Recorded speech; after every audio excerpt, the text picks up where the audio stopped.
on s'est rencontrés à l'époque des battles hip-hop et on le savait pas, tu vois. À Châtelet-Léal, on était face à face dans des bandes rivales et on le savait. J'ai couru le cross, ouais, j'étais pas si mal placé pour quelqu'un qui venait de Paris et qui connaissait pas. Bon, j'avais découvert des muscles dans mes jambes, c'est vrai. T'as récupéré depuis? Ouais, depuis, et puis ça m'a montré que j'étais pas fait pour ça aussi. Ouais. C'était le début à la fin de carrière? Hein? Ouais. Okay. Dans tous les cas, Potin Trail, allez jeter un œil. Si vous n'avez pas commencé, vous avez déjà toute une saison à rattraper. Et je la calme le plus possible parce qu'elle commence à trembler, ça, les cailloux qui tapent sous la caisse. Moi, j'ai prévu de faire l'UTMB pendant encore 15 ans. Est-ce que dans 15 ans, je t'aurai encore au micro devant moi? Non, je crois pas. Non. Salut à tous et bienvenue pour ce nouvel épisode de C2 Talk, le podcast qui parle de l'univers de la course à pied. Et aujourd'hui, je suis avec quelqu'un que vous connaissez tous. Alors peut-être pas son visage, mais en tout cas sa voix. Vous la reconnaîtrez forcément, c'est celui qu'on appelle la voix du trail, Ludovic Collet. Ludo, merci beaucoup de nous recevoir presque chez toi. Ouais, presque chez moi, c'est chez ma compagne. Voilà, on est à mais c'est là que je vis. Ouais. C'est ça? Ouais, on est à Briançon. Ouais. Merci mille fois de participer à ce podcast.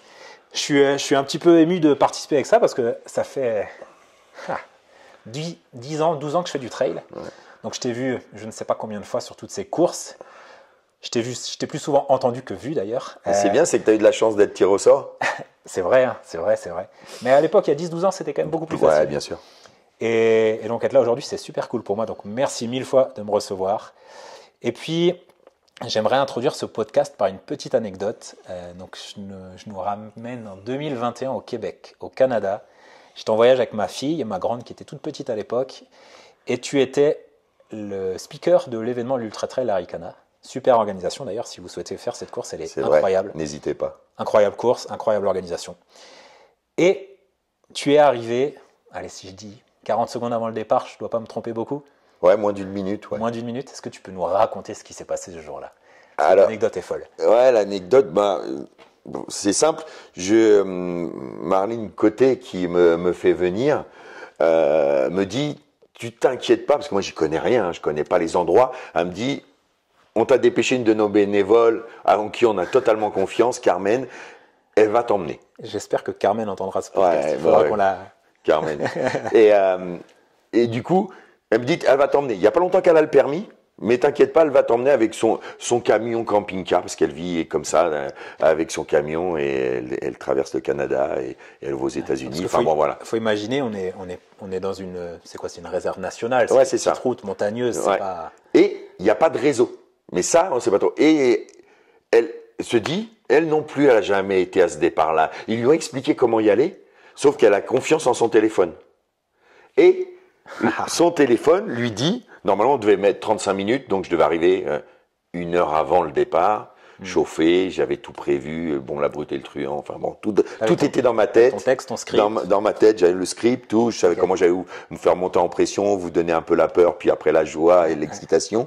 Et puis, elle suit son téléphone, puis plus de réseau, et son téléphone nous dit, le plus court, c'est de passer par un chemin caillouteux, enfin, sortir de la route bitumée, première erreur, et d'aller, et du coup, en fait, pour aller à ce point-là, sur la route, on serait arrivé comme ça, et elle a pris une petite route dans les bois qui disait que c'était plus facile, mais ça faisait comme ça.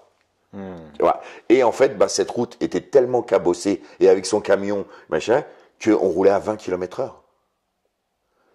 Et qu'après, plus de réseau, et on savait plus où on était. Donc on s'est dit, faut suivre le chemin.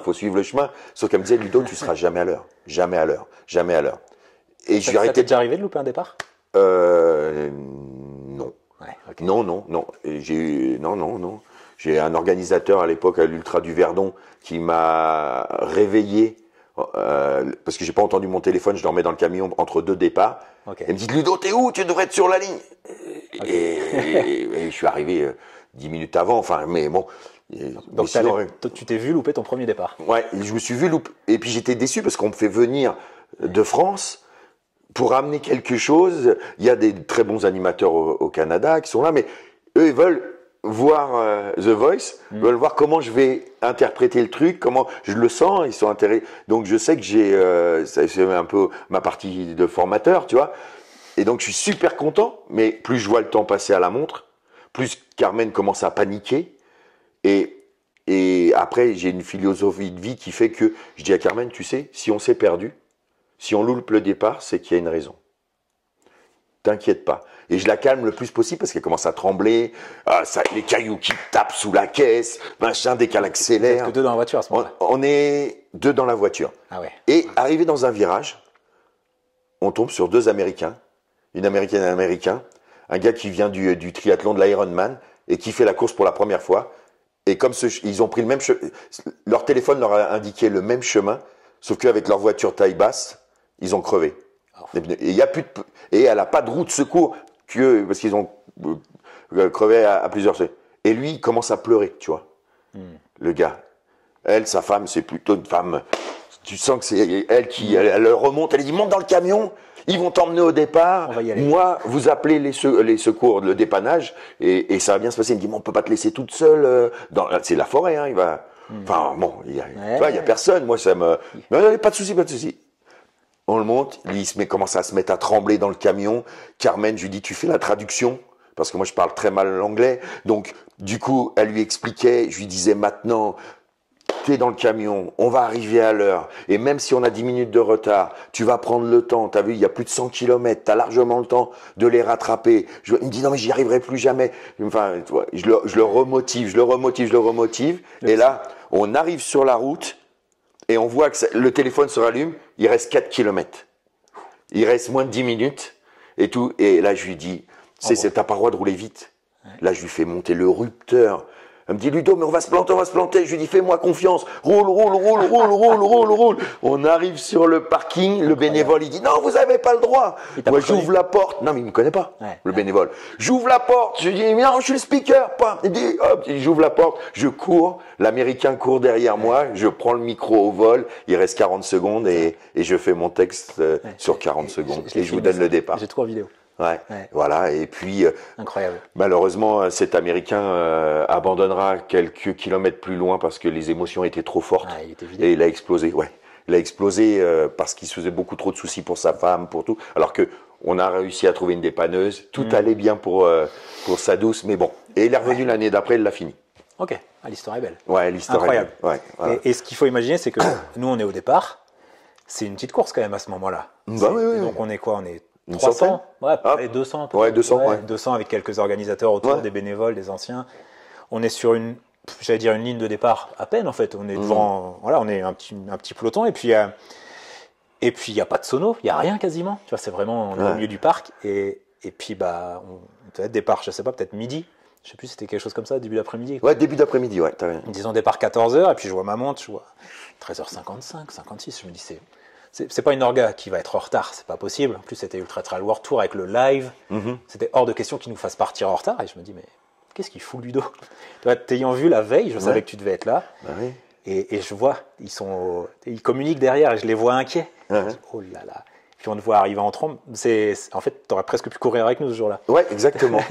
Bon, pas longtemps. T'as fait le premier départ. Mais j'ai fait, voilà. Et puis, t'as chopé ton micro et puis tu nous as fait un truc intense en 40 secondes. Et puis ouais, 40 secondes. Ouais. Donc incroyable événement pour toi et pour nous aussi et c'était cool. Hein. Et donc cette course elle est incroyable, n'hésitez pas à la faire. Tu y retournes de temps en temps, tu continues. J'y suis retourné l'année d'après. Et il se trouvait qu'à chaque fois, tu sais, c'est une semaine après l'UTMB et moi l'UTMB me fatigue vraiment. Ouais, tu m'étonnes. Émotionnellement parlant. Ouais. Physiquement, j'ai tendance à de mieux en mieux le gérer. Manque de sommeil? Mais non, c'est fatigue mentale. Okay. Je sais, les gens se rendent pas compte, tout le monde pense que je suis hyper facile. Mais du lundi où je donne le départ le matin jusqu'au dimanche soir, mon cerveau il est en non-stop. Je sais ce que je veux amener à l'événement, je sais ce que je veux que vous viviez, je sais les moments forts, les moments bas, et dans ma tête ça tourne en permanence. Okay. Et je suis vidé par le fait aussi que c'est une course, enfin c'est une semaine de course où j'ai le plus de pression parce que sur des petites courses, si je me trompe sur un palmarès une année, personne me le reprochera. Or là, maintenant, il y a 200 journalistes accrédités derrière moi. Un peu non, mais je le sais. Je le suis. Et j'ai souvent des gars qui viennent me dire en rigolant, non, Ludo, putain, c'était 2011 qu'il a gagné, là où qu'il était troisième, c'est pas 2012. Il n'a pas 37 ans, il a 36 ans et demi. Ouais, c'est ça. Exactement. Non, mais c'est ça. Okay. Toi, ce genre de truc et tout. Donc, du coup, puis j'essaie que, j'ai une vue à 360 de mon métier. Donc, j'anime, mais je regarde aussi les gens qui passent, si c'est bien des garçons et des filles à l'écran, s'ils ont les bons dossards. Tu vois, s'il y a bien son nom et pas un point d'interrogation qui passe, s'il a bien bipé. Enfin voilà, c'est plein de petites choses qui font que mon cerveau tout le temps, et que je sais que derrière il y a la maman d'un tel ou le qu'il va falloir faire rentrer et que les bénévoles vont pas vouloir le laisser forcément passer parce qu'il y a des, enfin tu vois, il y a énormément de choses à penser pour que tout le monde, j'essaye que tout le monde soit heureux. Tu vois. Et puis tu dois être sursollicité dans les rues. Ah ouais. Enfin là-bas t'es une mascotte. Disons que dans les rues, depuis, ça fait quelques années, hein. Alors maintenant j'ai plus Pierre Le Marchal pour me protéger, le papa de Grégory, mais pendant des années, il m'obligeait de mettre une capuche. Ok. Et c'est lui qui me dirigeait pour qu'on puisse au moins avoir le temps d'aller manger à l'UCPA. Moi, c'est parce qu'il sait que moi, j'aime ça. Et que si je loupe le repas parce que j'ai discuté avec des gens qui avaient envie de parler avec moi, je vais louper le repas, je m'en cogne. Et puis tu auras forcément des gens qui vont vouloir parler avec toi. Exactement. Mais c'est vrai qu'il y a des moments de pause, petits, oui, et voilà, et dans Chamonix, bon, après, voilà, les gens, quand j'ai la casquette, si j'enlève ma casquette, si j'enlève mes lunettes, je peux presque passer inaperçu. À Chamonix, non, il y en a quand même qui me reconnaissent parce que je suis volumineux. Mais sinon, faut pas que tu parles. Voilà, mais si, voilà, les gens me connaissent beaucoup avec une casquette et des lunettes quand même, tu vois, avec un style. Donc, mais ouais, après, moi, j'aime ce sport. Donc pour moi, j'aime discuter avec tout le monde. Et donc, tu ne retournes plus au Québec pour la simple et bonne raison que l'enchaînement est trop dur. Ouais. Et puis, après, l'organisation a un petit peu changé. Et puis, il faut laisser d'autres personnes aussi. Moi, j'y allais aussi pour découvrir, amener quelque chose pendant 2 ans. Et puis, j'y allais aussi pour un animateur qui était la voix là-bas du Québec et qui avait vraiment envie, Monsieur Payet, qui avait vraiment envie de travailler avec moi. Okay. Et je suis venu 2 fois. Et 15 jours après la 2e fois, on l'a retrouvé décédé sur les terrains d'entraînement. Il avait fait une crise cardiaque et ça m'a beaucoup touché. Et c'est compliqué pour moi de retourner. Enfin, il y a quelque chose il y a quelque chose qui pique un petit peu et j'étais tellement content d'avoir retrouvé quelqu'un aussi dans mes valeurs là-bas qui le faisait pour le cœur, pour les gens, pour tu vois, par passion. Et voilà. Malheureusement, il est là-haut et voilà, il nous donne le chemin. Dans tous les cas, cette course, cochez-la dans vos agendas, c'est une super course. Tu viens de me parler de l'UTMB là. Donc on en parlait en off tout à l'heure. Ça va être ta 19e participation en tant que speaker, si on ne dit pas de bêtises. 19e sur 22-23. Ouais, j'ai commencé en 2006. Tu sais s'il y a des coureurs qui ont fait plus de participation que toi en tant que... Est-ce qu'il y a des coureurs qui l'ont fait 19 fois? Peu probable depuis leur système à tirage. Non, je crois pas. Ouais, il y a plus. Donc on peut considérer que c'est toi le. Non, c'est notre DJ, Olivier Darcy, dit Chouche, qui est aussi animateur mais aussi DJ, qui lui est là depuis 2003. Il a loupé aucune édition. C'est lui le plus ancien. C'est lui l'ancien. Ouais, lui, respect mon Chouche. Donc t'es deuxième. Voilà. Ouais, c'est lui. Tu te positionnes derrière. Ouais, je me positionne derrière lui parce qu'il lui, il est là, il a essuyé tous les plâtres. T'as l'ancien avec sa cloche aussi. Ah ouais, Robert est là, notre baboche. Voilà. Ouais, bah oui, Robert, il a passé les 90, hein, donc. Incroyable aussi ça. Ouais. Il sera là cette année? Oui. Ouais. Tant qu'on peut lui amener une chaise sur la ligne, qu'on puisse le mettre un peu au repos, parce que lui, il est passionné du sport, mais voilà, il est comme tout le monde. Hein. C'est un ancien. Ah ouais. Donc il fatigue vite et maintenant, et même il m'est arrivé l'année dernière de parler moins fort parce que il s'était endormi sur la ligne. J'adore. Sur une chaise, tu vois, avec son grand chapeau. Moi, j'adore ça, quoi. C'est Robert, quoi. Il est là sur toutes les courses, hein. C'est pas que l'UTMB, hein. Cross et marathon du Mont Blanc, les Coupes du Monde, le Kandar, le ski de fond. C'est un passionné. La patinoire. Ouais, c'est un passionné. C'est ça. Donc, 19e fois pour toi. On a un petit peu choisi d'axer le podcast, pas sur ton parcours pour arriver jusque-là. Ça, à la rigueur, il en a déjà parlé, Ludo. Moi, ce que j'aimerais savoir, c'est quand on fait l'UTMB une fois, ça doit être incroyable, 2 fois, 3 fois, 19 fois. Alors, les émotions, elles sont toujours là parce que toi, tu les vis, j'imagine, aussi à travers ceux qui vont les vivre devant toi. Et il y a toujours de la nouveauté, des gens qui vont vivre plein de choses différentes. Donc, toi, tu vis ça à travers eux et puis même tu le catalyses. Est-ce que Est-ce que pour toi, l'UTMB, c'est toujours ce même plaisir d'y aller? C'est une semaine qui est un peu comme les autres? Comment tu le vis? Comment tu te projettes dans les années à venir pour ça? Ça sera jamais une semaine comme les autres. Non. C'est pas possible. Ouais. Il y a une telle densité d'athlètes, d'anonymes, de gens, une telle ferveur autour de la course que il se passe toujours quelque chose qu'on n'a pas pensé. Ouais. Tu vois, à l'image de Vincent l'année dernière, tout est possible.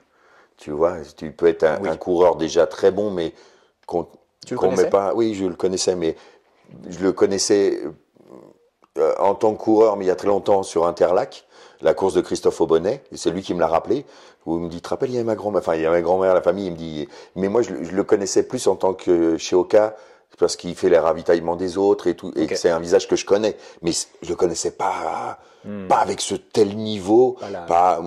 Mais assez vite, mais je le connaissais, et du coup assez vite, je me suis dit, il va aller loin, il va faire quelque chose, donc c'est aussi l'avantage de plus de 20 ans, 22 ans d'expérience, c'est je sais qui appeler pour savoir qui est qui, quoi, tu vois. Donc j'ai pu avoir ma fiche. Bah, c'est ça. Tu vois, j'ai pu avoir ma fiche avant certains journalistes et tout ça parce que je savais qui appeler et les gens et je les remercie tous d'ailleurs, mais toutes ces personnes comme Christophe Aubonnet, ils me font confiance, quoi. Tu vois. C'est aussi ça, c'est aussi ce que j'ai amené en 20 ans. Si j'appelle quelqu'un, on me donne l'info, on sait que je vais pas faire du sensationnel avec ou que je vais juste rester vrai et dire les choses, quoi, tu vois. Pour moi, c'était important de dire que Vincent, il était pas sous contrat Oka. Parce que forcément, on va vouloir. Il bosse chez Oka, ce qui n'est pas la même chose. Ah, clairement pas, non. Toi, clairement pas. Donc, ça a peut-être un peu changé pour lui, quoi que je sais pas où ça en est dans les contrats. Il bosse encore là-bas. Ouais, il bosse, ouais. Mais j'imagine qu'ils lui ont fait un contrat. En tout cas, il lui l'a proposé. Oui, je pense, ouais. Après, j'ai pas suivi un peu. Vincent, il rentre pas dans le moule de l'athlète pro, donc je sais pas. Mais non, parce que tu vois, parce qu'on est obligé dans ce monde de communication, il a ouvert un compte Insta et il avait mis 0 photo. Il avait déjà 15 000 personnes déjà. 200 followers, compte fermé. Ouais, compte fermé. En gros, le compte pour ses potes et sa famille. C'est ça. Mais après, tu regardais, il y avait rien. Non. Et puis il a ouvert, il a mis sa photo et 35 000 abonnés d'un coup. Donc voilà, moi j'ai fait partie de ceux qui se sont abonnés direct. Bien sûr. Il n'y a pas grand-chose à suivre en effet. Mais il n'y a rien, ouais, voilà. Mais voilà. Bon, après c'est Vincent. Mais ouais, pour revenir, l'UTMB, non, c'est toujours, c'est toujours une semaine à part. J'ai toujours beaucoup d'envie de vous retrouver. C'est vrai que pour moi c'est plus compliqué au niveau des positions de la commune, mais je les comprends aussi, hein, mais ça draine maintenant trop de monde, ça fait trop de bruit. Tout ce que nous on a amené pendant des années, à partir de 22h, faut baisser le son.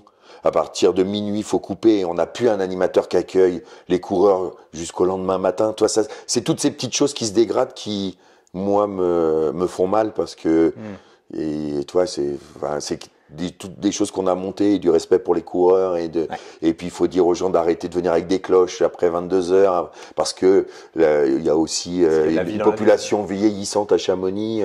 Moi, quand je suis arrivé en 93, il devait y avoir 7 boîtes de nuit, et il y en a plus qu'une. Enfin, toi, voilà, il faut faire. Et c'est vrai que ça draine énormément de monde. Ça met un peu le bazar pendant une semaine et tout ça. Et donc, c'est ça qui est compliqué pour moi maintenant à gérer, c'est essayer de trouver le juste milieu pour que les gens ne soient pas trop en colère, d'accueillir des gens du monde entier, mais c'est quand même pour moi une force d'accueillir, sans parler de bilan carbone, mais d'accueillir des gens du monde entier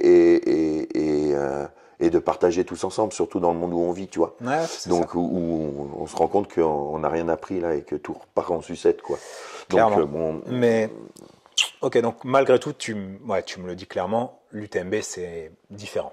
L'ambiance, Bien sûr. Et puis parce que ça fait aussi partie des courses qui t'ont construite en tant que speaker. Ouais, j'y ai mis beaucoup d'énergie pour amener quelque chose et j'ai construit aussi l'UTMB, tu vois. C'est des discussions qu'on peut avoir avec la famille politique. Ah, mais t'as construit l'UTMB comme il est. Ouais. Voilà, j'y ai amené une âme aussi, avec Pierre d'ailleurs, le Marshall. C'est la Pierre. Mais on a amené quelque chose aussi avec eux. On a travaillé pour que leur événement grandisse. Eux ont travaillé pour que l'événement grandisse et nous donner les moyens de pouvoir nous exprimer comme on le voulait, parce que hormis les Jeux Olympiques, j'ai pas fait d'autres événements où on est 7 ou 8 animateurs sur la semaine. Ouais. Ça, toi. avec du son de qualité, un live qui fonctionne de mieux en mieux d'année en année. Enfin, tu vois, tout qui nous donne les moyens de devenir très performants. Ouais. L'orga est incroyable. On peut émettre l'avis qu'on veut sur l'événement UTMB. Organisation et parcours incroyable. Ouais. Voilà. Et plateau. Ouais, puis ils ont été avant-gardistes, quoi. C'est ça. Tu vois, ils ont compris. Sans l'UTMB, je pense que tout serait tout à fait différent. Ouais, ça serait différent, ça serait bien aussi, hein, mais ça serait différent. Et voilà, ils ont essuyé les plates et ils se sont fait beaucoup critiquer sur beaucoup de choses, mais on peut se rendre compte que Catherine et Michel, à l'époque, ont eu le nez fin d'imposer le matériel obligatoire. Et je sais pas si tu te souviens à l'époque, les esclandres que ça avait pu faire. Ouais. Et puis, il y a quelques années, on a pu voir qu'en Chine, sans matériel obligatoire, bah, il y a une vingtaine de personnes qui sont décédées d'hypothermie, quoi. Ouais, donc, paix à leur âme.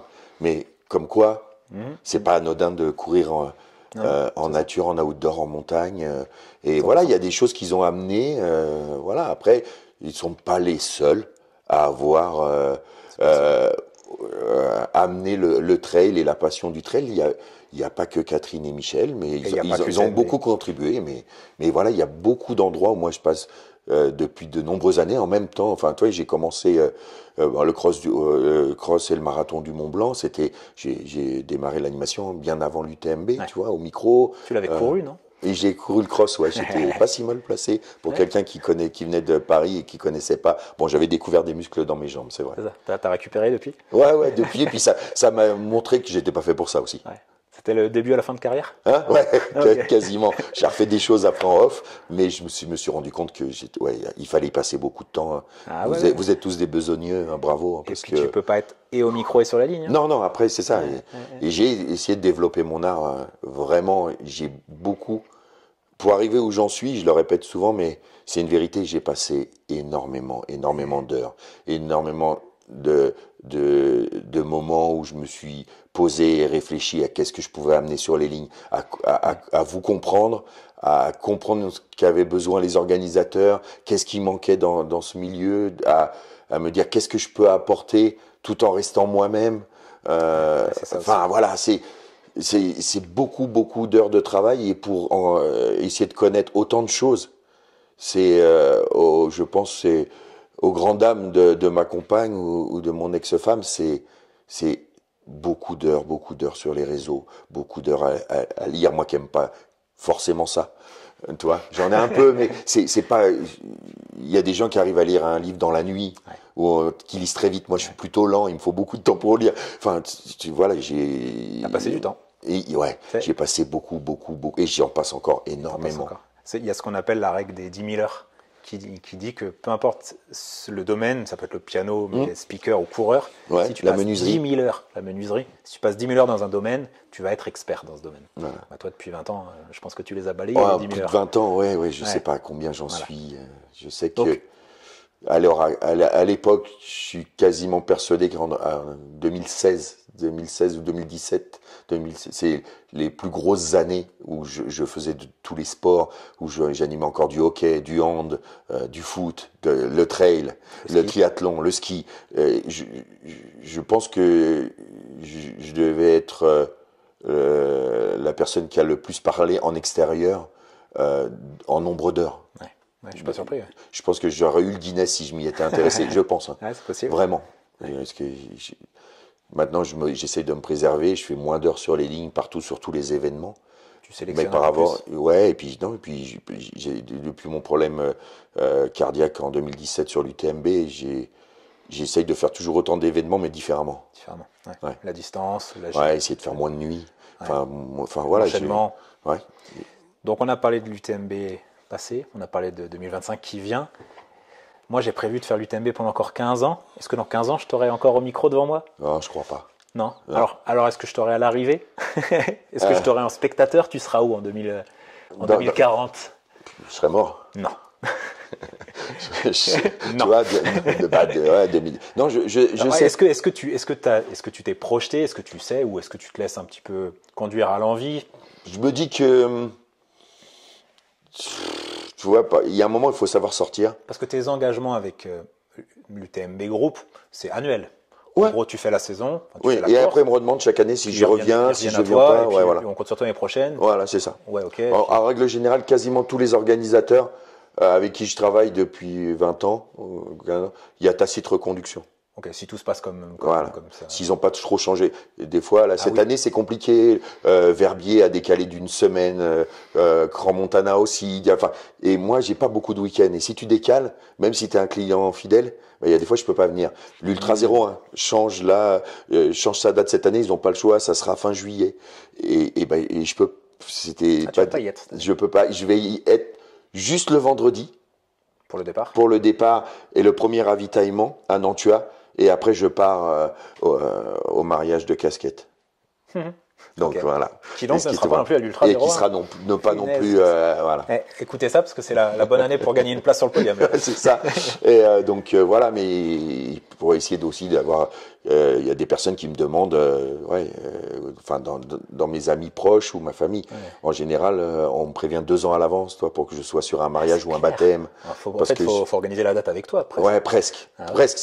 Sinon, je peux. Enfin voilà, c'est compliqué. Je vis, mais comme je suis pas tout seul, on est pas mal d'animateurs en France dans différents sports. Pour ceux qui en vivent, d'autres. Le font que le week-end en complément, mais pour ceux qui en vivent, on a une vie complètement à l'opposé de la plupart des gens, qui travaillent du lundi au vendredi, et nous on travaille du vendredi au dimanche, quoi. Donc pendant que les gens sont en repos, qui font la fête, qu'il y a les anniversaires, les baptêmes, les mariages, nous on est au taf, toi, et donc du coup on en loupe beaucoup. Et... Bien sûr. T'as une vie différente. Ouais, j'ai une vie différente, et je me suis déjà entendu dire. Dans ma famille, il y a quelques années, allez, rejoins ta famille du trail. Ouais, comme s'il fallait choisir. Ouais. C'est comme ça. Ça, c'est des pics un peu de. Ouais, mais bon. De frustration. Mais je comprends. Ouais. Mais donc du coup, il faut pas quantifier le temps que tu passes avec une personne en quantité. Ouais. Donc. Bon. En 2040, je sais pas où je serai, mais en tout cas, je pense qu'en 2030, en tout cas, je serai pas loin de la fin. Okay. En plus, il y a des dates comme les Jeux d'hiver. En France en 2030, qui serait aussi un bon moment pour moi peut-être de tirer ma révérence si j'y suis. Dans le sens finir sur un événement majeur. Ouais, voilà, peut-être que j'y serai pas, peut-être que j'arrêterai avant. Après, il y a d'autres choses qui me manquent. J'ai envie de former, j'ai envie de passer la passion à d'autres et j'ai. Oui, donc on pourrait te voir de manière un peu plus ponctuelle, à droite, à gauche, au plaisir. J'ai encore des idées, j'ai encore des choses qui, il y a, peut-être ça sera pas moi forcément sur la ligne. Après, je sais que quand j'aurai un peu plus de temps, j'aimerais vraiment défendre ce métier et aller voir les instances et comprendre pourquoi on n'est pas considéré comme des artistes et pourquoi on fait pas partie de l'intermittence, pourquoi ce qui serait plus simple pour nous, pour les retraites. Ça veut dire que ton statut, c'est quoi? J'en ai pas. Moi, travailleur indépendant. Ouais, je suis travailleur indépendant. J'ai une URL. Tu fais du service. Voilà, c'est ça. J'ai une boîte d'événementiel, de communication. Ouais, d'accord. Donc voilà, toi. Mais t'as vraiment pas un statut. Non. Je pourrais avoir le statut si je passais à la télé ou à la radio, mais en tant qu'animateur outdoor, ils appellent ça. On n'est pas, ça rentre pas dans les cas. Alors, je dis ça là, ces dernières années, j'ai pas vérifié. Mais à l'époque, il n'y a pas encore si longtemps que ça, c'était pas possible. Et puis, je suis pas sûr que ce soit dans les petits papiers tout de suite là. Ouais. Bon, maintenant j'ai déposé. Je suis chanteur. Hein. J'ai déposé. J'ai fait un morceau. Tu vas trop vite, on en parlera là. Petit teasing. On n'en dit pas plus. Tu vois. Peut-être même il y aura un live. J'ai une question à te poser. Dis-moi. L'émotion. Tu vois, là, tu me dis, peut-être que je reviendrai sous une forme un peu différente. Je choisirai mes moments, mes courses de l'événement. Et puis comme ça, tu pourras suivre un peu ce que tu as formé, et participer et faire une espèce de cessation. Tu préfères le départ ou tu préfères une arrivée? Je prends l'UTMB. Parce que le départ, il est juste, quand vous êtes coureur, il est juste incroyable. L'arrivée, elle a quelque chose. Départ ou arrivée pour toi? Tu dois choisir. Pas de politique. Alors, c'est la langue de bois, c'est pas ton truc. Non, bien sûr, mais toi, si je te parle de la trace des maquisards, je vais te dire le départ et pas l'arrivée. Avec certitude. Avec certitude. Okay. L'UTMB, c'est un piège. C'est un piège. Comme pour la diagonale, parce que les départs et les arrivées sont fortes. Okay. Tu vois. Ouais. Donc ça dépend un peu des courses. Il y a des courses où tu trouves plus d'émotion sur les départs. Ça dépend qui tu reçois, le scénario de la course. Voilà. Et sur les arrivées à l'UTMB, en général, je prends des tartes et au départ et à l'arrivée. Parce que le départ, c'est juste. Ouais. Mais bon, il y a ce départ, mais moi, je kiffe le lundi matin. Un départ plus simple de la PTL, comme dirait Monica, la PTL, ouais, tu vois, la PTL. Mais voilà. Mais parce que là, il y a un côté famille, il y a un côté équipe, okay. Et parce qu'on sait il y a un côté montagne. Puis un défi. Ouais, et moi, ça me noue. C'est le lundi matin. Okay. Et déjà, je me dis, oh, les fous. Ouais, c'est des costauds. Oh là là, je sais qu'en plus, il va faire mauvais à un moment dans la semaine. Et puis, allez, on se voit vendredi. Et puis, tu vois le regard des familles qui sont un peu inquiets. Et puis, certains aussi dans la course, là. Mais on le retrouve sur l'UTMB en tant que solo.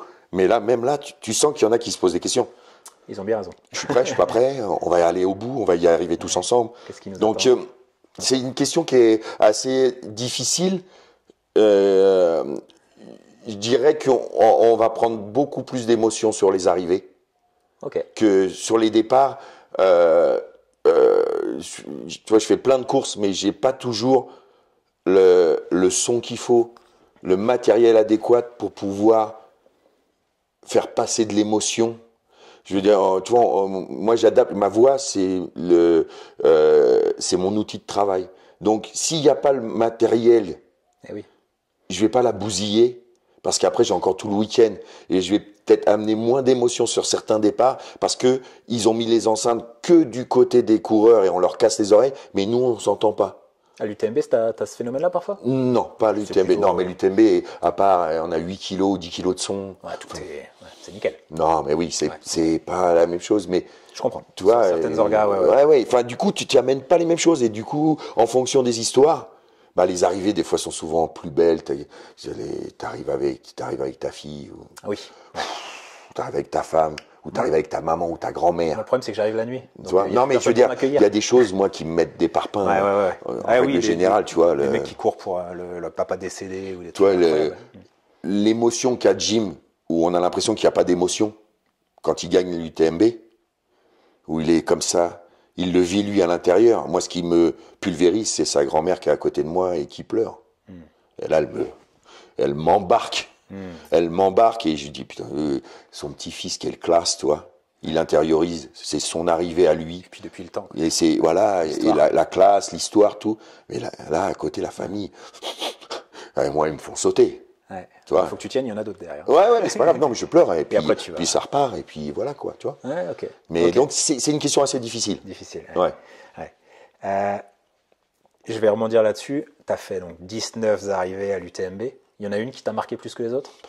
Parce que les trailers te diront le duel, par exemple, dernièrement ils vont dire Mathieu-Kylian, enfin Kylian-Mathieu d'ailleurs dans l'ordre, qui était plus d'un point de vue sportif.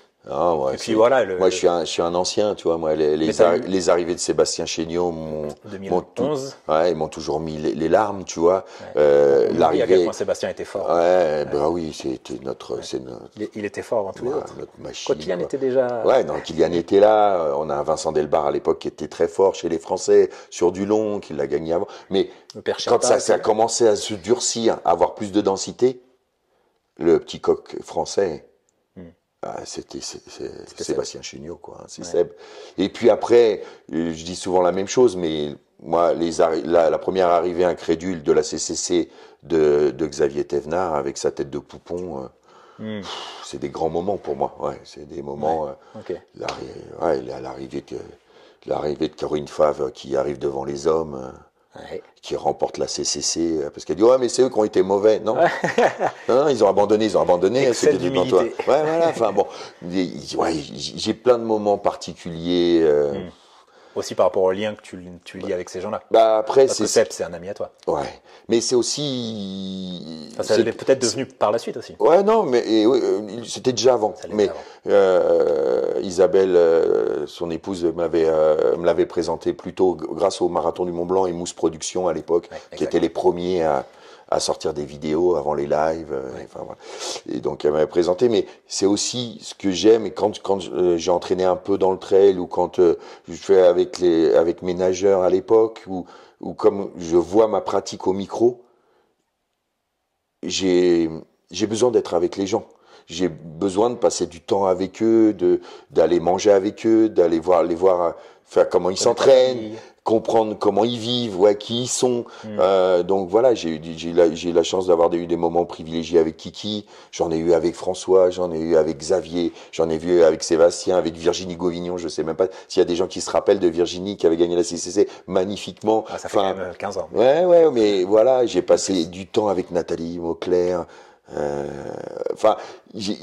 Il y a plein de gens. J'ai beaucoup été à un moment avec Vincent Delbar. On se retrouvait sur des cours, je discutais avec lui. Moi, je trouvais qu'il en faisait beaucoup trop à l'époque. Et après, c'est pour ça qu'il c'était peut-être un des premiers raides de coureurs. À l'époque, on parlait pas de ça, mais des prix, parce qu'il en avait fait beaucoup. Et puis, grâce à sa passion pour la montagne, il est revenu et en vivre et comme guide, moniteur. Enfin voilà, mais j'aime passer du temps avec les gens et avec des anonymes. C'est sûr que pour la plupart des gens, si je leur dis Pascal Ndiaye, ils savent pas qui c'est. C'est un anonyme qui fait un des meilleures huiles d'olive de France, qui a du Tézier, tu vois. Il est pas connu pour son sac à titre. Et qui est un coureur avec qui j'ai beaucoup aimé parler, passer du temps chez lui, que je l'ai découvert au Maroc, voilà, qui était l'antithèse de l'ultra trailer et qui était c'était pas un garçon qui allait être fan de Kylian ou de François ou machin, il courait pas pour ça, tu vois, et c'était important aussi de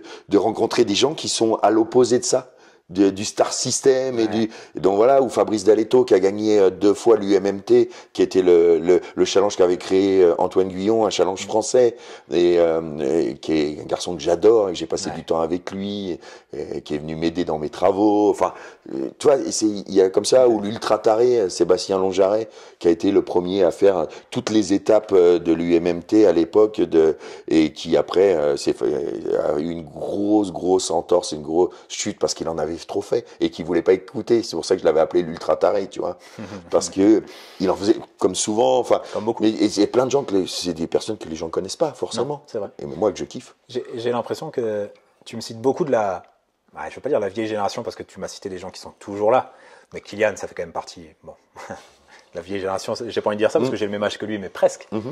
La nouvelle génération, t'as créé le même lien avec elle? Ouais, je suis en train, par exemple, avec un Théo Alexandre, avec Boucher. Alexandre Boucher, je vais à son mariage. Voilà, Théo Détienne, avec qui je passe, on s'écrit souvent. J'ai passé Théo, j'aime beaucoup. La semaine dernière. Ouais, mais j'ai vu et j'aime beaucoup parce que je me dis, c'est pas peut-être parole de vieux con. Mais on a des jeunes qui véhiculent la même passion que nous on avait au départ. Tu vois ce que je veux dire? Le passage est transmis, tu vois. J'aime passer avec lui. Il a 25 ans. Il kiffe. Il habite juste à côté d'ici. Louison Coiffet. Tu vois, c'est une. Tu vois, Louison, je suis en train d'apprendre à le découvrir tout doucement. Il est rentré dans la bande AD+. C'est voilà, il y a un Gus Kirardi. Connais pas. Attention, ce jeune garçon parisien. Et Louison, je le pronostic, tu vois, top 10 à l'UTMB. Louison est exceptionnel. Théo Le Boudec, enfin voilà, Hugo Deck. Non, j'essaye voilà. Même la très jeune génération, là. Bien sûr. Celle qui arrive. C'est ça, j'essaye de passer avec eux. Et puis, c'est marrant, enfin, c'est touchant pour moi parce que souvent ces jeunes, quand je discute avec eux, ils me disent, tu sais, nous, il y a 12 ans, 15 ans, les grosses arrivées que tu faisais au micro, nous on était mômes. Ouais, c'est ça. Et on rêvait que nous, on puisse passer la ligne et que ça soit toi au micro. Donc c'est touchant, tu vois. C'est clair. J'ai aussi réussi à faire passer quelque chose à la nouvelle génération, à donner, voilà. Ouais. Et ça c'est bon. Ouais. Il y a des gens qui voulaient faire mon métier et d'autres qui voulaient être au départ. Et pour moi, ça s'est gagné, quoi. Tu vois, ça c'est gagné, quoi. Donc oui, j'essaye, tu vois, ici, j'aime beaucoup discuter avec mon extraterrestre à moi ici, qui est Fiona Porte. Tu vois, enfin, ma Fio, c'est des gens que j'aime. Voilà, j'essaye de rester au contact de plein d'avis différents parce que j'essaye le plus possible dans ma vie de pas juger. Ah, c'est cool. J'essaye. C'est pas facile. Moins les coureurs internationaux, mais c'est la barrière de la langue. C'est à cause de la barrière de la langue. Et c'est dur pour moi, en fait, parce que pendant un temps, j'étais pas bon en anglais. J'ai décidé de pas le travailler parce que j'avais déjà plus de vie. Et il y a eu, à l'essor 2012, 2013, 2014, beaucoup d'organisateurs australiens, Hong Kong, beaucoup de gens qui m'ont dit, oh, on aimerait vous avoir. Et c'était aussi une protection pour moi. Je dis, ouais, mais je parle pas l'anglais. Ça a pas d'intérêt. Tu vois? Mais déjà, j'étais plus à la maison. Donc, en plus, faire le tour du monde, ce qui doit être super enrichissant, tu vois. Ouais. Et là, il y avait un côté fainéantise et un côté, je pense, tu vois, des anciennes réflexions de l'école, voilà, t'es pas bon, tu seras jamais bon. Ouais. Enfin, voilà, il y a plein de Tu l'aurais choses été à qui force. font que j'y ai pas mis les heures que j'y ai mis dans ce sport. Si j'en avais mis un dixième dans l'anglais, je le parlerais couramment, tu vois. Tu ferais speaker à la western. Ouais. Mais non, ils en veulent pas. C'est vrai. Ouais, aux États-Unis, c'est différent. Différent, ok. Ouais, tu vois, c'est. Non, ils n'ont pas la même approche du Non, trail. non. Et c'est bien aussi. Et c'est cool aussi. Ouais, c'est cool bien. aussi. Parce Ok. que moi, mon Ludo Pomeray et ma Céline me disent, tu nous as manqué à l'arrivée. Là-bas, à l'Hard Rock. Ouais. Je dis, mais non, il n'y a pas besoin de moi là-bas. Non. C'est la pierre. Ouais. C'est autre chose. C'est autre chose. C'est autre chose, c'est Ouais, génial, quoi, tu vois. C'est à l'américaine, il faut que ça reste. Et oui, tout à fait. c'est vrai, mais c'est voilà, mais après, moi, ça me fait plaisir quand on me dit ça, tu vois. Voilà, Je suis d'accord avec toi. la famille, ils ont pensé aussi à moi quand j'étais là-bas. Ça, Enfin, c'est quand cool. ils étaient Ça, là-bas. c'est cool. Parce que moi, je regardais et je pensais à eux fortement, tu vois. Ça, c'est cool. Genre, les messages, c'est cool, tu vois. En ce moment, on vit quand même un changement de paradigme un peu dans le trail. Tout change. Alors, trail, société, même un peu au sens large. Comment tu vois, je vais te donner la vision d'un coureur. Moi, je ne suis pas un coureur élite. Moi, je n'ai pas accès à l'UTMB par mes cotes. C'est vachement dur en tant que coureur aujourd'hui d'y participer. En gros, il te faut aller faire le tour des courses bas UTMB pour choper tes running stones, les cumuler, tester tes chances au tirage au sort, peut-être être refusé, retourner l'année prochaine. Tout le monde a de plus en plus de running stones. C'est une guerre perpétuelle. Et donc, en fait, tu achètes plus ou moins ton dossard parce qu'on ne va pas quantifier ton niveau de performance avec plus ou moins de running stones. Il faut en faire plein. Ok.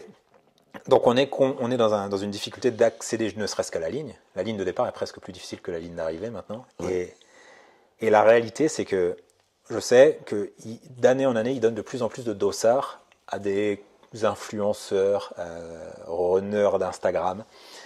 Et donc, naturellement, l'UTMB devient une vitrine, plus de coureurs passionnés, mais aussi de coureurs un peu qui sont plus sur la forme que sur le fond. Ouais. Est-ce que tu as eu la sensation de vivre ça et comment tu le vois tout ça? C'est un sujet qui est hyper compliqué parce que Tu le vois? Bien sûr, je le vois. Mais comment... Alors, les influenceurs, ils sont pas si nombreux que ça. Hein. Sur 2300 dossards, s'il y en a 10 ou 15 qui sont donnés à des influenceurs, c'est pas... Tu vois ce que je veux dire? J'aurais dit plutôt 100-200. Hein. Je pense à l'international, en cumulé? Après, il y en a que je connais peut-être pas. Tu as J'ai peut-être pas de raison. chiffre, Mais je crois pas que ça soit si énorme que ça. Ouais. Mais le truc, c'est que ils n'ont pas droit à plus de 2300 coureurs. Ouais. Et c'est déjà beaucoup. Et la planète entière veut venir la courir. Oui. Tu fais comment? Tu vois, moi, je me suis posé souvent la question. Comment je me dis, tu ferais, toi? Si tu avais le choix, on te demande, Ludo, trouve un système que tu estimes être le plus adapté. Le problème, c'est que tout le monde a envie d'avoir son moment de gloire. Ouais. Et d'arriver dans la rue où il y a beaucoup de monde. Mais le Tour du Mont Blanc, il existe depuis toujours. Tu peux te faire ton UTMB. Sauf que ça n'intéresse pas les gens de faire l'UTMB sans le dossard. UTMB en mode off. Bien sûr. Oui. Ouais. Mais ça n'intéresse pas les gens. Enfin, la plupart des gens, ce qu'ils veulent, c'est du monde dans la rue. Si possible, que je sois là ou mes collègues. Ne pas arriver de nuit parce qu'il y a moins de monde. Enfin, tu vois, c'est... Ouais. Ils veulent le Donc, package. comment tu fais? On est, je sais plus combien, sur la planète. Quand j'ai commencé à animer, je devais connaître, allez, peut-être 50 coureurs. Et je connaissais tout le monde. Maintenant, il faut que j'en connaisse 100 000. Enfin, toi, la population trail mondiale augmente. Ouais. Et les... Et les places diminuent parce que Et finalement, les t'en places, donnes un peu à droite à gauche. exactement, les places diminuent parce qu'ils n'ont pas le droit à faire plus. Pourquoi l'UTMB a créé une course par semaine? C'était pour faire que ça devienne rentable à l'époque, j'imagine, hein, pour que ça soit 2003 par jour. Tu vois ce que je veux dire? Ouais. Mais il y a un moment, moi, je veux pas être à leur place. Hein. Je veux pas réfléchir à ça parce que pour moi, ça devient impossible. De toute façon, il n'y a pas de... Ça devient impossible. Tu pourras pas satisfaire tout le monde. Non. Et puis ils ont créé quelque chose. Ça les Ils ont dépasse créé un un peu. rêve, eux, c'est comme ça qu'ils le disent. Ils ont créé un rêve et que les gens ont envie de le faire, donc ils le monétisent, comme on le fait pour Hawaï. Donc du coup, ça sera toujours de plus en plus compliqué. Ça sera toujours malheureusement aussi ceux qui auront plus d'argent et qui pourront courir un peu partout, qui auront des running stones, comme tu le dis.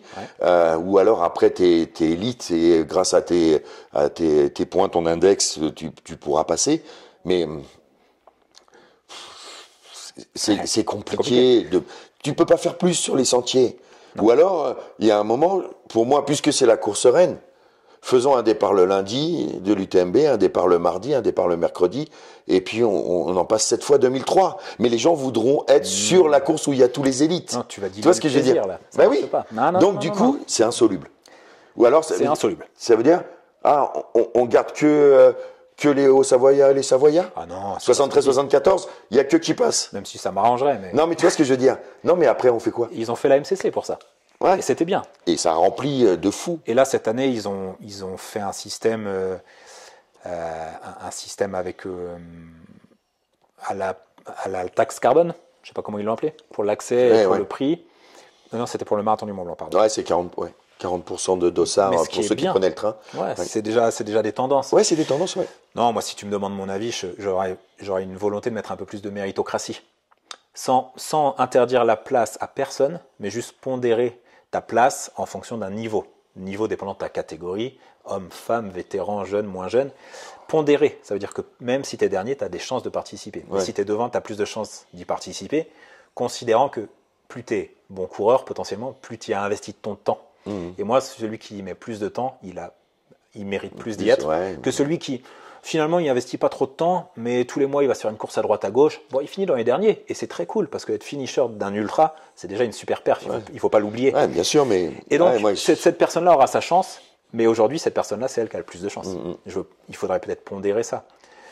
Ouais. Je sais pas. C'est pas simple. Hein. C'est pas simple. Et peut-être que je prêche ma paroisse. Parce que tu passes beaucoup de temps et que tu es passionné. Et que je suis pas élite, donc j'ai pas accès à ça. Mais je suis quand même largement devant une bonne partie du peloton. Et je me dis, et après, je me dis que ceux qui auront eu la chance de le faire une fois, il faut qu'ils laissent leur place. Qu'ils laissent leur place, tu vois. Ah, mais une fois que tu l'as fait, tu vas y retourner. Et ben voilà.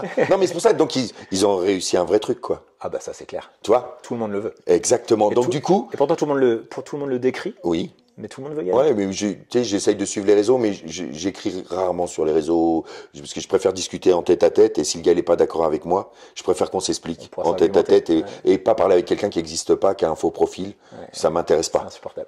Parce qu'il y en a beaucoup, et c'est insupportable, et donc ça m'intéresse pas du tout, donc de répondre. Du coup, j'ai perdu le fil, je sais plus où je voulais aller. Je te disais que potentiellement...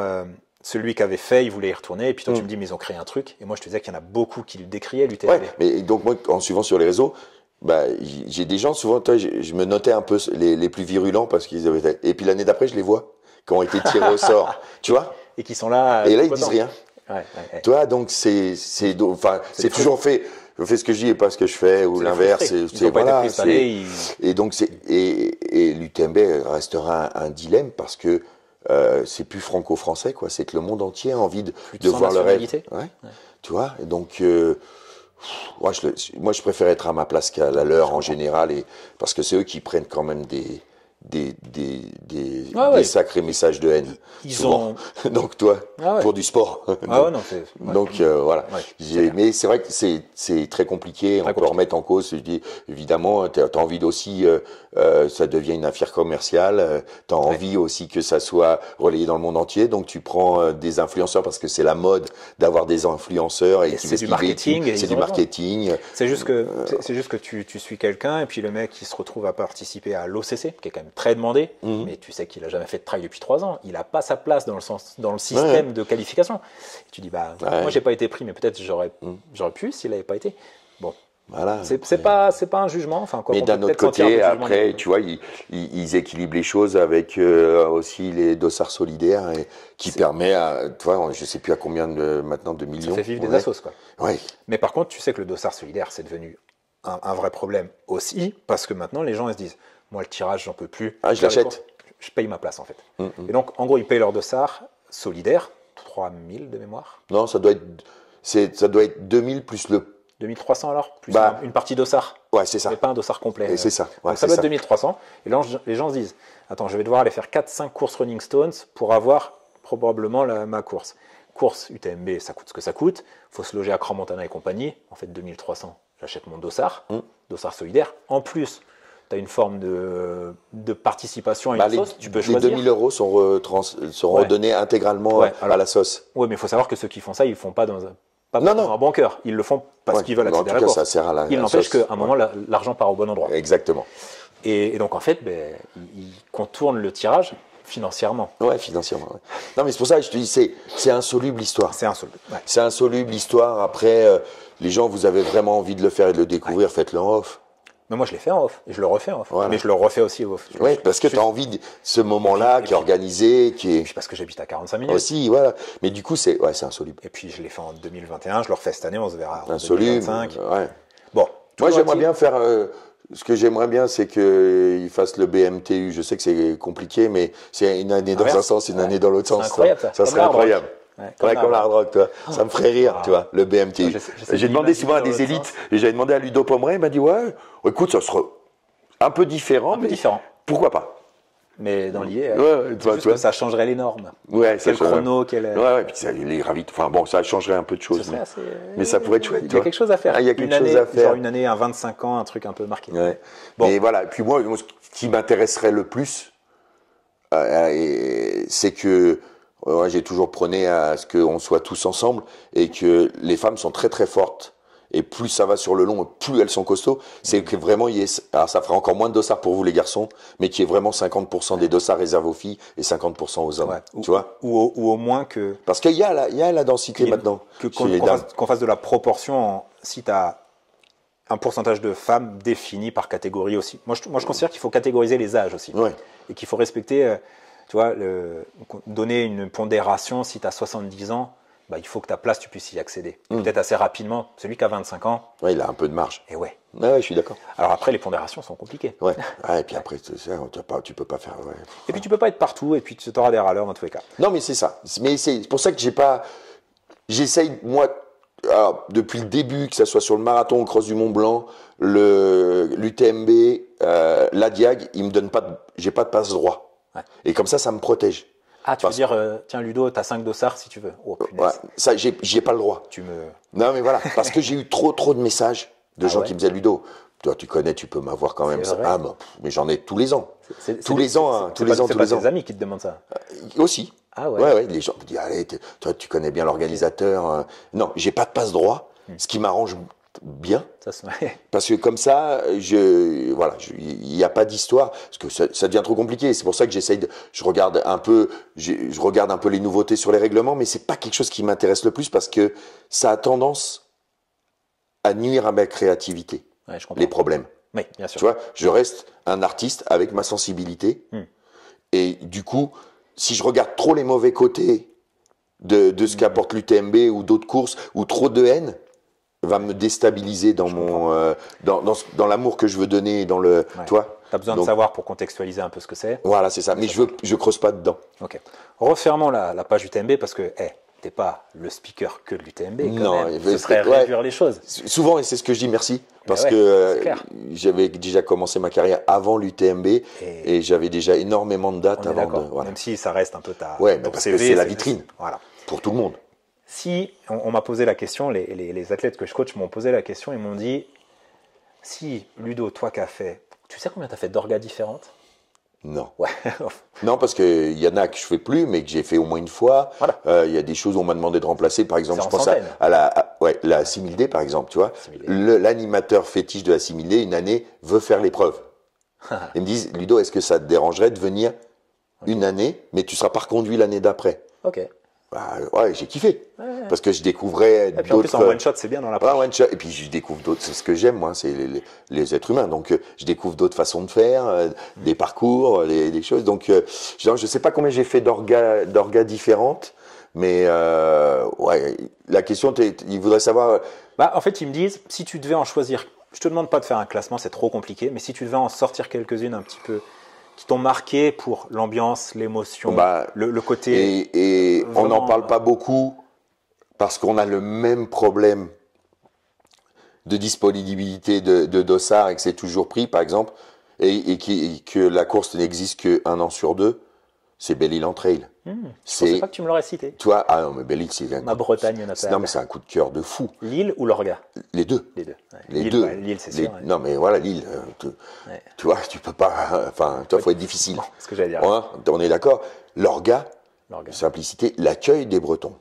Tout. Mais, et le fait que ça soit insulaire, ça devient toujours tout de suite différent. Et puis le tour Tu de prends l'île, un bateau, la boucle est belle, tu vas, je retrouve mon ami Christophe Mallardet, l'un des plus grands noms du trail français, avec qui j'ai commencé. C'est Monsieur Fartlek. Monsieur Fartlek, moi je l'appelle mon phare breton, c'est ma lumière à moi, tu vois, parce que c'est vrai qu'il m'a pas mal dirigé sur plein de choses. Enfin, voilà, c'est des gens que j'apprécie les gens énormément. connaissent pas trop, mais connaissent beaucoup les athlètes qui coachent. Ouais, c'est ça. Et du coup, je l'ai rejoint là-bas et ça a été un coup de cœur. Mais c'est 1 an sur 2 et c'est pris d'assaut.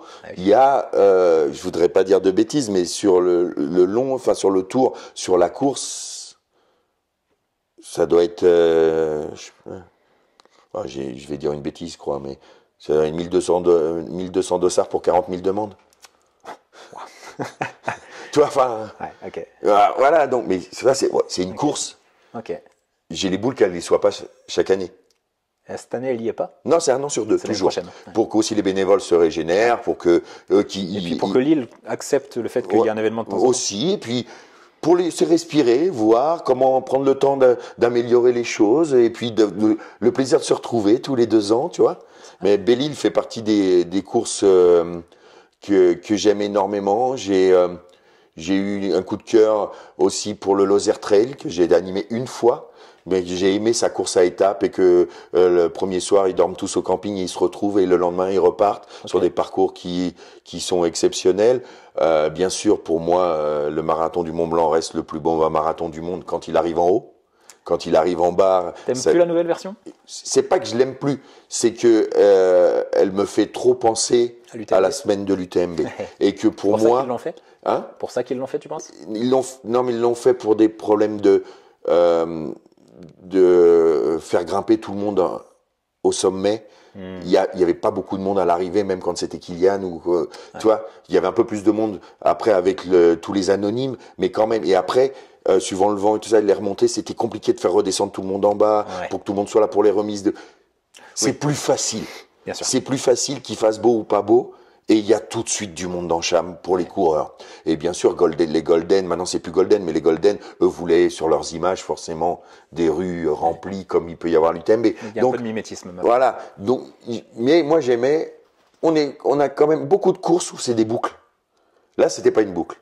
C'est vrai. Et pour moi, c'était le plus beau, c'était le plus beau marathon du monde. Mais en tant que coureur, c'est très dur de finir sur une montée.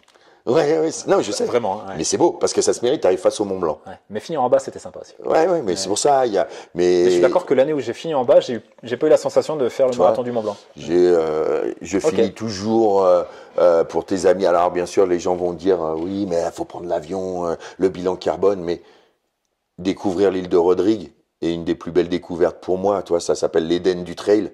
Mais c'est ça, l'Éden du trail, créé par Éric Lacroix à l'époque et qui me demande de venir. Et c'est une des plus belles invitations qu'il m'a fait. Et j'y suis toutes les années. J'y reste, je fais la diagonale et je reste 4 semaines pour limiter mon impact. Rodrigue, c'est pas très loin. Non, voilà, ça fait partie des îles de la Mascareigne avec Maurice. Okay. Donc ça dépend de Maurice. Les Rodriguais ont une place dont des députés, mais je trouve pas les mots, mais sur le ministère, enfin de l'Assemblée de là-bas à Maurice. Enfin, tu vois, ils ont leur mot à dire, mais ça dépend de Maurice, et c'est une course que j'affectionne tout particulièrement, qui est tout le temps début novembre, qui est vraiment un retour aux sources de ce qu'était le trail au début, avec les moyens de chronométrage de maintenant, mais ça reste une simplicité, d'une douceur. Voilà, il y a un accueil fabuleux. C'est des courses. Enfin, toi, c'est des courses où j'ai vécu. Donc, si tu étais un coureur, volontiers tirer régulièrement sur ces événements-là. Ah oui, c'est. Puis il y a tellement de. Franchement, on est gâtés en France. Parce que souvent, tu as des belles régions. La France est belle. Voilà. Ouais. Les organisateurs, en règle générale, te montrent les plus beaux coins de chez eux. En général, ils vont. En règle générale, tu vois. Ouais. C'est une belle vitrine. Tu as la chance de pouvoir le faire avec des baskets aux pieds.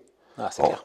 Moi, du coup, j'ai le temps de regarder le paysage, tu vois. Ah bah oui. Il y en a qui n'ont pas le temps, parce qu'ils courent trop vite, et qui baissent la tête, ils regardent où mettre les pieds. Moi, j'ai largement le temps de regarder. Tu vois, mais oui, partout en France, il y a des moments c'est vrai que tu m'as cité forts. Les Alpes, la Bretagne, Tu vois, je suis et les gens le savent, mais c'était la 4e édition, mais je suis surfan de la trace des maquisards, parce que c'est une course qui a du sens pour moi, des gens qui se sont battus pour la liberté de tous. Tu vas, c'est tu, quelque tu vas chose au billard de temps en temps? Bien sûr, le Trail des Glières quasiment chaque année. Quand j'ai pas pu y aller, c'est parce qu'il y avait des soucis, mais c'est pas de ma volonté. Mais je pouvais. Mais voilà, parce que c'est aussi Sébastien Chéniaud, et voilà. Mais on se regroupe. Mais bien sûr, le Trail des Glières, un peu historique aussi, le maquis. Ouais, c'est très beau. C'est des très beaux parcours. Mais petit orga quand même. Ouais, mais très très très sympa. Bien foutu, hein, mais puis, orga familial quand même. Orga familial et puis les orga du ski de fond. Les fondeurs. Les fondeurs ont... Ah, tu veux dire que c'est eux qui sont derrière, qui gèrent le... Ouais. Ah, je savais pas. Les fondeurs ont une passion montagne qui ressemble à celle du trail du début. Tu vois, c'était les mêmes personnes d'ailleurs. Ah, oui, parce qu'elle c'était les mêmes, tu vois. À l'été, ils couraient en montagne. Voilà, c'est des gens qui respirent la montagne, tu vois, qui la vivent au quotidien et qui la respectent aussi. Pour ceux qui connaissent Toranglière, on n'est pas sur le bling-bling de l'UTMB. Hein. Non, mais c'est très chaud. Moi, je kiffe. Mais souvent, hein, et souvent, je suis surpris par ça parce que on reste quand même un petit sport. Et souvent, quand je vais sur des courses où il y a moins de coureurs, parce que pour moi, il n'y a pas de petites et de grandes courses, il y a des courses. Tu vois. Et ils m'ont dit, mais Monsieur Collat, vous êtes là? Ouais. Mais c'est pas une... Ah oui, t'imagines... Ouais, que je fais que les grandes courses. Vu que t'es le speaker, tu vas faire que les gros événements. Ouais, c'est ça. Mais non, moi j'apprends des autres courses. C'est comme ça que je me fais... Là, j'étais pas au Ventoux, mais j'ai suivi. Parce que je me dis, tiens, je vois qui est en forme déjà, puis je vais regarder toutes les autres courses, parce que c'est comme ça que je me fais mes scénarios de qui est en forme, qui ne l'est pas, qui est blessé, enfin, tu vois, et pour me raconter mon histoire à la fin. C'est ta manière de préparer pour les événements, en fait. Exactement. Et c'est surtout sur les courses où il y a moins de monde, où il n'y a pas de barrière, et donc les gens peuvent venir me parler. Et me disent, un tel me dit, bah, vous voyez, ça c'est mon petit-fils. Mon petit-fils, il faisait du curling, il s'est mis à me faire du trail et il a fait un podium à sa première course et tout. Et moi, sur la ligne, j'ai notre ancien curleur. Et c'est comme ça que tu apprends et que voilà, parce que je ne connais pas tout et je pourrais pas tout connaître. C'est pour ça que souvent je dis au micro sur les courses, venez quand on peut, venez me voir, venez me parler de qui arrive, qui vous attendez. Tu vois, racontez-moi des histoires. Alors, dans d'autres, c'est plus triste. Un papa qui est décédé en cours pour, ou une maman, ou quelqu'un qui sort d'un cancer et qui veut se prouver qu'il est toujours capable et parce qu'on lui a dit qu'il courrait plus jamais. Et enfin, il y a c'est un coureur, une histoire. Tu le sais bien. C'est ça. Enfin, tu vois. Tu fais le KV du Semnoz aussi. T'étais au micro.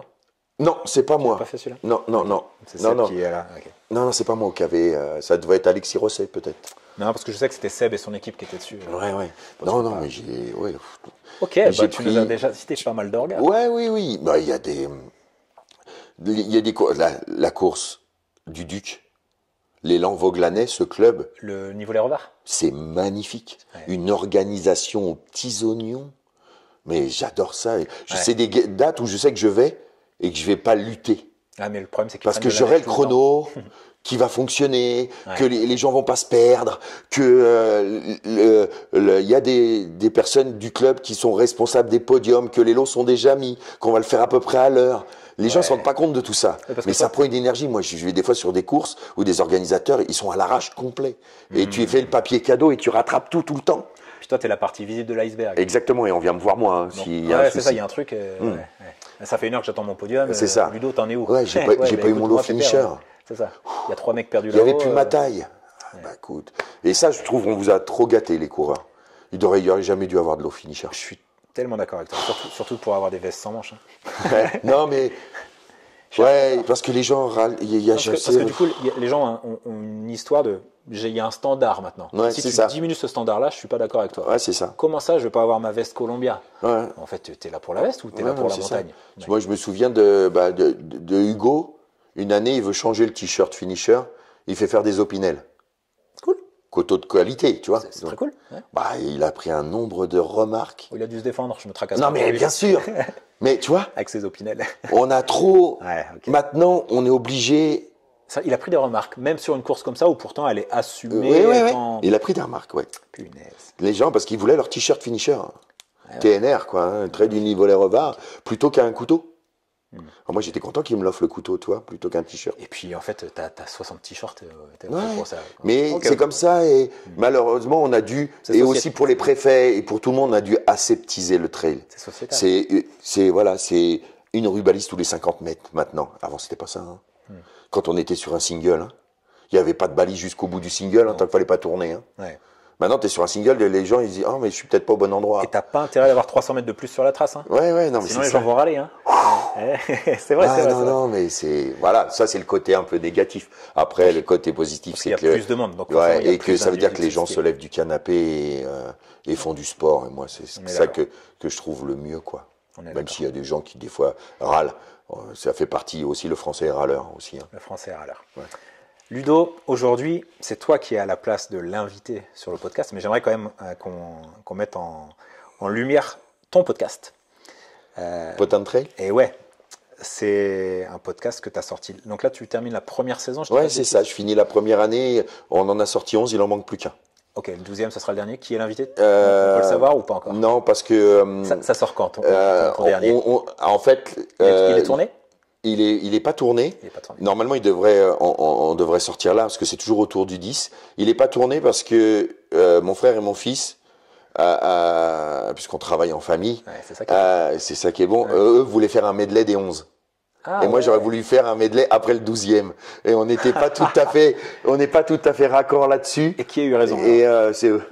Ils sont en train de travailler sur un medley.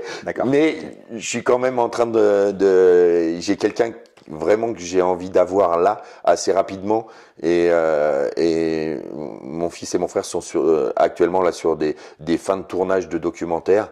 Et du coup on risque de le tourner dans la dernière semaine de mars, donc le 12e sera un peu en retard. Avril, quoi. Ouais. Mais après, par contre, voilà, il y a des ennemis. Après, on va en tourner pas mal. Ouais. Donc Potin de Trail, si vous le suivez pas encore, allez suivre ça sur toutes les plateformes, Instagram, c'est ça. YouTube. Alors bien sûr, tout le monde, merci à vous, parce qu'on a quand même beaucoup de fidèles et de messages positifs, ça fait du bien. Mais quand même pas assez par rapport à la qualité du contenu. Ouais, il y a comme beaucoup vont regarder sur les plateformes et l'écoute, c'est entre 30 et 40 minutes, c'est un format rapide parce que les gens font du sport en même temps. Mais je trouve dommage que les gens vont pas le voir sur YouTube. Je suis d'accord. Parce ça véhicule plus de ouais, il y a une vraie complicité avec les gens que j'invite, parce que c'est bien foutu, hein. Le changement des caméras. Il y a deux caméramans. Et puis c'est très pro. Voilà, c'est aussi l'œil de mon frère. Ça me rappelle que j'ai encore un peu de. Ouais, mais bon voilà, ça coûte, mais c'est aussi, c'était très important pour moi de sortir Potin de Trail. Et c'est sûr que si j'avais le budget, j'en sortirais pas 12, mais 24. Moi, à la base, je voulais en sortir un tous les 15 jours, parce que je veux parler autant des anonymes que des élites. Et bien sûr que les gens, la plupart, vont envie d'avoir Kylian, ça viendra. Évidemment, ça il fait partie de mes amis. François fait partie de mes amis. La saison 2. Ouais, mais c'est pas le plus important de Potin de Trail. Après, tu as eu un peu d'anonyme. T'as Ludo, t'as Seb qui sont des têtes d'affiche de leurs époques, mais tu as eu la femme de Ludo. Ouais, mais elle est anonyme. Oui, bien sûr. Oui, ou la femme de Virginie. J'étais chez eux ce week-end, les Bois. Seb Cornette est connu pour ceux qui s'y intéressent, mais pour beaucoup, il est anonyme. Ouais. Pourtant, c'est un très très bon coureur de trail. En duathlon, il était en Coupe du Monde. Et puis, voilà. Au niveau du coaching et tout ce qui. Ouais, c'est ça. Oui, mais c'était important pour moi parce qu'il fait partie de mes amis. Et Seb Cornette, on a appris, on le dit dans le potin, mais on s'est rencontrés à l'époque des battles hip-hop et on le savait pas, tu vois. À Châtelet-Léal, on était face à face dans des bandes rivales et on le savait pas. On était dans des endroits incroyables où on s'est croisés à la 5e Dimension, qui était une boîte à l'époque, ou au Globo, qui était une boîte réputée à Paris. Et on ne se connaissait pas parce qu'il était un peu plus jeune que moi. Et tu vois, je suis en train de l'imaginer en train de danser. Ouais, c'est ça. Mais on a cette même culture de quartier, de hip-hop, de rap, et donc voilà, et c'est ce qui nous a rapprochés. Excellent. Et voilà, après je suis rentré comme associé à École de Trail avec lui parce que j'aime sa méthode qui est faite pour le plus grand nombre et pour surtout les gens qui travaillent. Non, ce qu'il fait, c'est super quali, c'est très scientifique. Voilà, c'est ça. Ça fait du bien parce que ça combat un peu tout le bullshit qu'on peut voir autour. Ouais, c'est ça. Ça fait du bien. Et là, il y a vraiment du travail.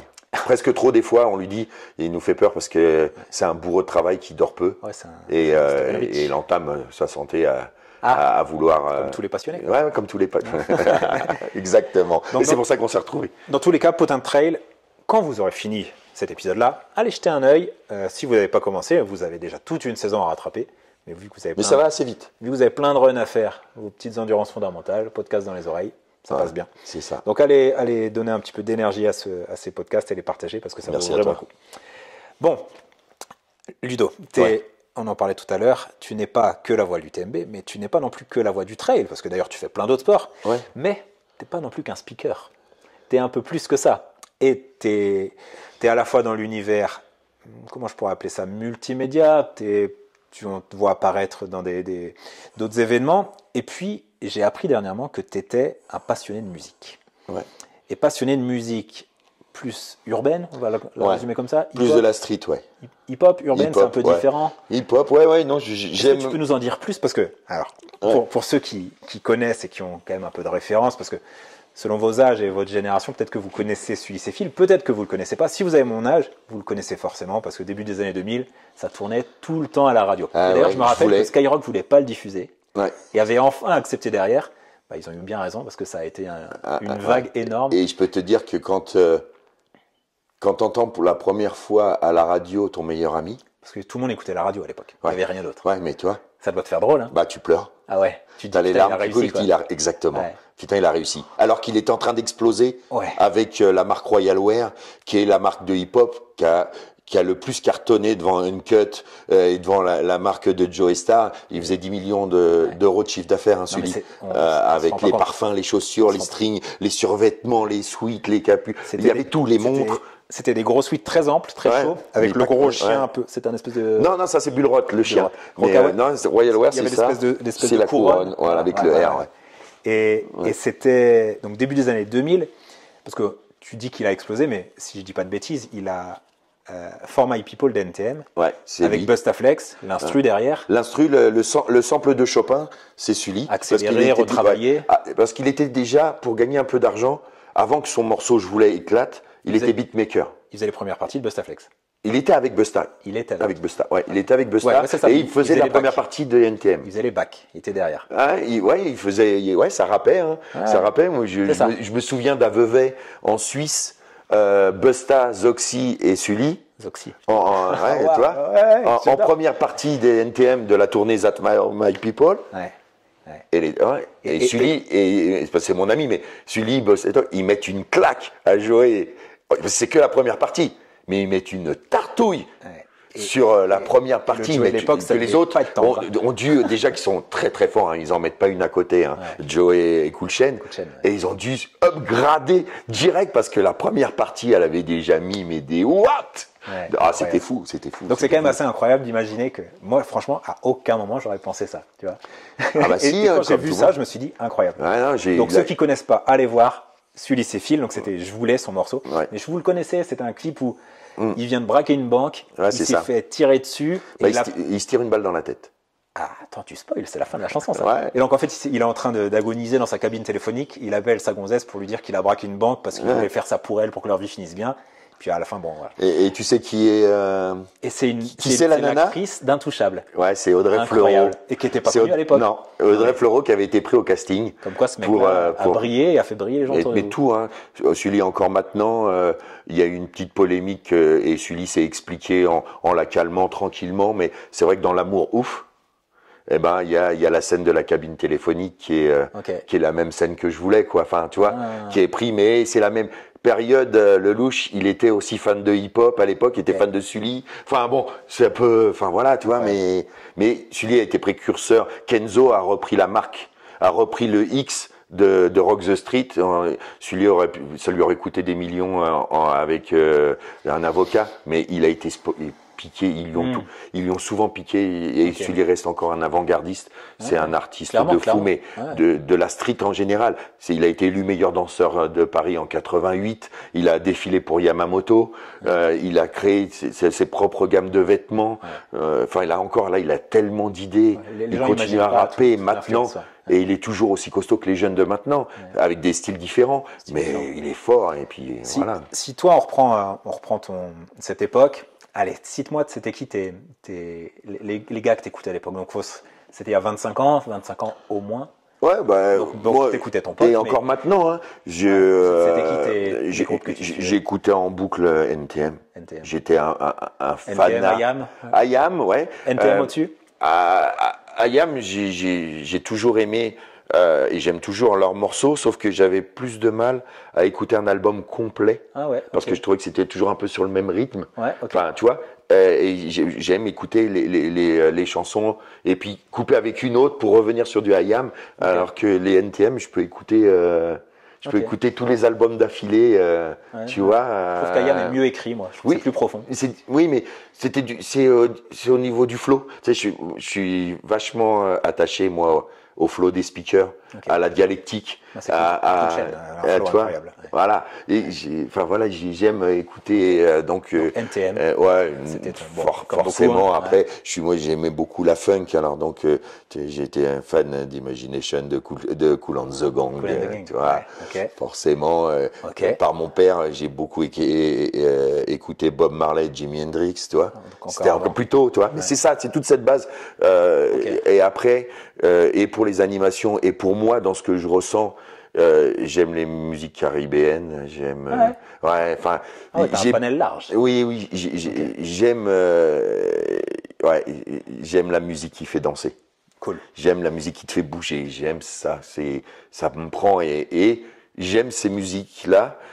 Ces musiques des îles qui sont mixées maintenant avec de l'électro et des groupes. J'aime ce mélange. Ouais, je comprends. Tu vois. Parce que quand tu animes, t'as un peu une gestuelle de, je vais pas dire de rappeur, ce serait excessif. Si, un peu de MC. Ouais, à fond. T'as la gestuelle, t'as plein de photos de toi où t'es les bras en l'air comme si t'étais en train d'haranguer la foule, la manière dont tu tiens ton micro, un peu les punchlines que t'envoies, les blancs que tu mets, la manière dont le phraser. Ça, c'est quelque chose que t'as travaillé ou en fait, vu que t'as été influencé par ça plus jeune, ça s'est fait naturellement. Non, je m'en suis inspiré. Volontairement. Ouais, volontairement. Ok. Volontairement parce que ça. C'était le personnage que tu voulais avoir. Non, mais c'était qui j'étais. Ouais, Qui j'étais quand j'avais 16 ans avec Sully. Alors bien sûr, je ressemblais à rien avec ma coupe à la Mr. T, blanc comme un cul sur les côtés, la plume. On la mettra en miniature. Ma ceinture Bad Doll parce que c'était mon nom de scène, la mauvaise poupée. Bad Doll, mais de Ludo à l'envers, ça fait Dolu. Mais moi j'avais enlevé et j'ai rajouté poupée, en anglais. Exactement comme poupée, la mauvaise poupée. Parce que j'ai toujours rajouté les deux L, alors que la plupart de mes amis m'appellent Dole, D-O-L, Ludo à l'envers, Dolu. Mais c'était surtout Dole et surtout parce que mes potes, déjà à l'époque je parlais beaucoup et ils m'appelaient Doliprane, le preneur de tête, tu vois. Donc donc après voilà en réduisant tout ça et après j'étais Bad Dole, la mauvaise poupée. C'est comme ça, j'ai toujours ma ceinture de lettrage de chez Ticaret. Incroyable. Faudra que tu la remettes cet été. Ouais. Mais je me suis, en 2002, quand j'ai commencé au micro, plus dans le trail, j'ai commencé à me dire qu'est-ce que je peux apporter, qui je suis, et voilà, j'ai aimé cette façon, puis j'ai beaucoup côtoyé Sully et d'autres, et je me suis dit, c'est ça que j'aime, enfin, c'est ma façon. Et tu vois, c'est marqué sur mon bras, Hip Hop Don't Stop, je m'en suis jamais caché, j'ai essayé d'amener cette inspiration, et comme tu le disais tout à l'heure, les bacs, tu vois, dans le hip-hop, c'est pas gênant de te superposer un rappeur. Et ça, j'ai essayé de l'expliquer à des animateurs, tu vois, c'est que des fois, moi, je rajoute un truc derrière et il me dit, ouais, tu me parles en même temps que moi. Non. Mais non. Tu vois, et c'est ce que j'essaye enfin voilà, il y a des choses pour appuyer quand on fait des remises de prix, notamment avec Mowgli, on sait pertinemment que lui ou moi, en fonction de celui qui a commencé, va rajouter sa voix dessus pour plus d'intensité. C'est un duo. Tu vois, c'est un duo. C'est pas l'un puis l'autre. Voilà, c'est ça. Tu vois, et donc, mais tout ça, moi, je l'ai appris aussi dans le hip-hop, je pense inconsciemment. Tu vois, et après, c'est vrai que je l'ai travaillé. Tu l'as travaillé, mais c'était en toi. Ouais, c'est en moi, et puis c'était déjà moi, tu vois. Et la seule chose du hip-hop, parce que ça me fait toujours rire. J'essaye, et je pense que tu m'as très peu entendu le dire en 22 ans de carrière, tous les rappeurs, et maintenant même tous les musiciens sur scène, faites du bruit. Et moi, tu m'entendras quasiment jamais dire faites du bruit. Tu peux regarder sur les lignes. Ouais. Et presque même pour moi d'ailleurs, avec quelques animateurs, quand on regarde la jeunesse, ce qu'on entend dire « faites du bruit au micro », on les prend pas. Parce que… Le bruit vient naturellement, non? Ouais, non, mais et puis il y a tellement d'autres termes, Ah ouais. tu vois, pour amener… C'est pas chiant de dire « faites du bruit » si tu le dis une fois. Quand tu le dis toute la journée pour bouger tes spectateurs, ça montre pour moi un peu que c'est un peu limité. Tu vois. Donc voilà, mais c'est une boutade entre nous souvent. Quand les gars, je vois, il a dit 1, 2, 3, 4, 5, 6. Et après les rappeurs, c'est dans le mood du rappeur. C'est une private joke de speaker. Là, faites du bruit, faites du bruit. Alors que moi, je vais essayer d'utiliser. Et souvent, on en parle avec Sully et il me dit, c'est hyper intéressant parce qu'il n'y a jamais réfléchi. Pour eux, c'est inné. Faites du bruit fait partie du langage du rappeur sur scène. Alors que moi, je mets un maximum d'intensité, je veux vous entendre. Enfin, il y a d'autres choses que faites du bruit, que je trouve trop simple. Excellent. Mais bon, après… c'est excellent, c'est excellent. Voilà. Donc voilà, je voulais parler de ça parce que ça m'avait… J'avais adoré, je me suis dit, mais on a quand même… Et tu sais, ça résume… Alors j'espère que le trait ne deviendra pas comme ça, mais quand on a démarré avec Sully et les potes, et c'est ce que j'ai dit l'année dernière sur la fin de mon texte à l'UTMB, Peace, Unity, Love, c'était le slogan d'Africa Bambaataa et c'était le slogan du hip-hop à l'époque. Okay. C'est qu'on devait être tous ensemble et c'est ça que j'ai aimé et que je retrouve un peu dans le trail au début, quoi. On était tous ensemble, c'était ceux qui aimaient graffer, ceux qui aimaient mixer, ceux qui aimaient rapper et puis ceux qui aimaient danser, tu vois. C'était un collectif, il y avait pas de couleur, il y avait pas de religion, on s'en cognait. Et puis après, tout doucement, dans le mouvement hip-hop, le rap a pris un peu le dessus et les bandes les plus cotées en région parisienne, c'est celles qui dépouillaient le plus. Et c'est parti un petit peu… moi, j'ai décroché après de ce mouvement-là. Ouais. Et alors que ça partait sur des super bonnes intentions, quoi, tu vois. C'est excellent. Mais voilà, moi aussi. Et donc, la somme de toi derrière un micro pendant autant d'années, ta culture musicale, et puis aussi ton pote et cet univers-là, ça fait que tu as sorti une chanson.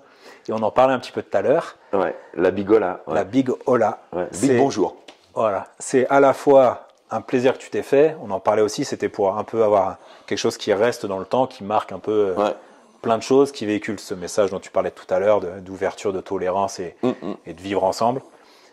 Et je te posais la question, et on en a parlé un petit peu, mais l'idée c'est de te faire plaisir, tu as envie de développer ça, je pense que ça se voit, tu as pris du plaisir à le faire. Ouais. Est-ce qu'on t'entendra le chanter sur les ultras? Mais je le fais déjà. Ah, tu le fais déjà? Là, je l'ai encore fait. Je l'ai encore fait hier à Courchevel. Parce que la chanson est sortie il y a 7 mois, je crois. Ouais, je l'ai sortie au mois de juin, je crois, à peu près. Ouais, c'est ça. Et non, je le fais sur les lignes. J'ai pas eu de ligne de départ où tu étais. Ouais, je le fais, sur les lignes. Parce que donc c'est un peu ton hymne maintenant? Ouais, c'est ça, c'est 20 ans d'expertise. C'est plus de 20 ans d'expertise que j'avais envie de mettre. Ça faisait longtemps que j'avais ça en tête, mais mon planning et celui de Sully n'arrivaient pas à se coïncider.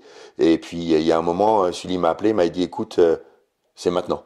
Si tu veux qu'on co-compose un truc ensemble, et il me dit c'est maintenant. Et il a très bien, il me suit comme moi je le suis, donc il sait très bien ce que je représente dans le milieu du trail, ce que je veux amener comme valeur, lui il amène les mêmes dans le mouvement hip-hop. Donc du coup, ça a été assez facile de travailler ensemble. Et puis autant les gars, ils savent que j'ai une voix et qu'ils sont obligés de régler dans les studios, c'est toujours la même chose. Là, ils sont obligés de baisser mes graves, alors que pour la plupart des chanteurs, ils leur montent les graves, ils augmentent, ils les amplifient. Moi, c'est pas le cas, mais j'ai beaucoup appris dans le placement. Et ça, je pense qu'on va continuer, Ouais, donc tu as envie de faire plaisir, d'aller tester d'autres choses. Ouais, j'ai d'autres choses dans du rap conscient. Sur le sport, il manque quelques textes pour moi et j'ai envie. Ok. T'as pas juste envie de faire, parce que là, il y a un message derrière, mais c'est une chanson qui est dynamique. Oui, bien sûr. Comme sur les, mais parce qu'il s'accorde bien à une ligne de départ où c'était fait pour ça. De la course. À la base, elle est faite pour ça. Exact. Elle n'est pas faite pour sortir en boîte de nuit, alors qu'elle pourrait. Parce que c'est rigolo. Quand tu l'écoutes. L'instru derrière, ça bouge, ça envoie. Mais tu pourrais tout à fait être amené à en faire des plus posés, plus lyrics. Bah, j'ai sorti il y a quelques années, j'avais enregistré un texte qui s'appelle Puissance de l'amitié. Si tu regardes sur les réseaux, elle doit y être. Je l'ai dû la ressortir il y a 2 ans ou 3 ans avec plein d'images pendant mes vœux. Mais qui n'était pas une chanson, qui était plus comme un. Et les gens m'ont dit, ceux qu'on dit, mais c'est toi, on dirait Grand Corps Malade. Oui, sauf que c'était plus en slam. C'était plus en slam, mais sauf que Grand Corps Malade n'avait pas commencé quand je l'ai enregistré moi à l'époque. D'accord. Tu vois, c'était, mais c'était un peu plus du slam. Et ça, Okay. c'était j'expliquais un petit peu les différentes strates de l'amitié. Ouais, ok. Donc c'est même pas on pourrait, arrivera un moment où on verra d'autres choses de ta part. Ouais, mais ça prend du temps. Il faut avoir du temps, ça coûte de l'argent. Et puis le temps, non, puis je vieillis et quand je rentre des manifestations plus fatigué qu'à l'époque, quoi. Enfin, comme tout le monde. Moi, quand j'entendais dire ça, mes parents qui disaient, oh putain, on met un peu de temps à récupérer des cuites, on met un peu de temps de récupérer des machins, parce que je me dis, putain, ils avaient raison. Parce que c'est vrai que c'est des métiers où, et surtout dans ce sport qui est l'ultra, on y passe beaucoup d'heures et on y met beaucoup. Enfin, si tu veux le faire correctement, tu y mets de l'énergie. Ça t'en donne, mais ça t'en prend. Ouais, c'est ça. Puis il faut rester pour. Voilà, okay. Mais bon, on aime ça. Hein. Ouais. Et d'autres projets dont tu veux parler? D'autres projets, non. D'autres idées, j'ai envie de retourner dans le. J'ai 2 sujets de documentaires que j'aimerais faire. Okay. Donc ça, il faut avoir un peu de temps, un peu de sous. Mais oui, j'ai envie de retourner. J'ai la chance d'avoir 2 frères et un fils qui sont très très forts dans l'image. Sur Potin Trail que vous trouvez. Aussi qui sont sur Potin Trail. 2 qui maîtrisent le drone de fort belle manière et puis la caméra, l'œil et la réalisation. Et du coup, j'ai envie de travailler avec ma famille, j'ai envie de faire d'autres choses, j'ai envie de montrer, comme toujours, que le sport mène à tout. Et voilà, et défendre le sport en règle générale, quoi. Cool. Puisque, encore une fois, on voit que les belles paroles de nos élus, hein, comme quoi ils se sont tous gratifiés, glorifiés avec les excellents résultats aux Jeux Olympiques d'été, et puis derrière qu'ils allaient mettre des moyens. Et encore une fois, ils en ont même enlevé. Ils en enlèvent et que, oui, si on peut être très bon sportif et vivre du sport. Ouais. Il y a plein de choses, hein, speaker, tu peux faire des podcasts, tu peux aller filmer du sport. Mes frères, eux, étaient freestylers à ski. Ils sont arrivés trop tard à la montagne pour devenir moniteurs. Il fallait avoir mangé un peu de piquet avant pour pouvoir passer les tests et ils n'étaient pas capables. Mais ils ont rebondi en filmant le sport. Ils restent dans le sport. Mais il y a tellement d'autres choses. Tu peux être coach dans plein de sports. Là, il y a beaucoup de choses. Et le sport te permet de travailler. Enfin, il y a moyen de gagner ta vie dans tes passions. Ouais. Et ça, on ne nous le montre pas assez. Tu vois, non, voilà, allez, Staps. Ouais, et c'est probablement la voie avec le moins d'issue. Mais oui, parce qu'il n'y en a qu'une. On te dit qu'il n'y a que celle-là. Je ne suis pas en train de dire que les études te mèneront pas. Non, bien sûr. Puis c'est bien. Mais la réalité, c'est que. Ouais. Après, il y a plein de brevets d'État. Il faut pousser des portes et puis il faut avoir des passions, quoi. Et c'est ça. Et puis il faut persévérer. De toute façon, il n'y a pas le choix. Il n'y a que le travail. Je sais que ça peut maintenant choquer tout le monde a envie de vivre différemment maintenant, a envie de plus profiter de la vie et d'avoir peut-être des semaines de 4 jours ou de 3 jours et de profiter ou de travailler 6 mois, puis après 6 mois à découvrir un autre pays et puis refaire. Ok, c'est chacun son mode de vie, mais il y a un moment, je vois pas comment on peut faire si on travaille pas. Je pense qu'il y a un moment. Il faut que tu aies un sport passion. Ouais, tu n'aies pas l'impression de bosser. Et puis si tu veux être bon. Il faut, comme tu dis, hein, les 100 000 heures. 10 000. 10 000. On va 100 000, t'es. Ouais. Non, mais les 10 000 heures, tu vois. Donc c'est, ouais. Il faut travailler et il faut travailler dans ce qu'on aime, ça c'est sûr. Ouais. Ça c'est sûr. Moi, je suis bien conscient que si j'avais écouté les professeurs à l'époque ou tout, j'étais un cancré que j'aurais jamais rien fait, quoi.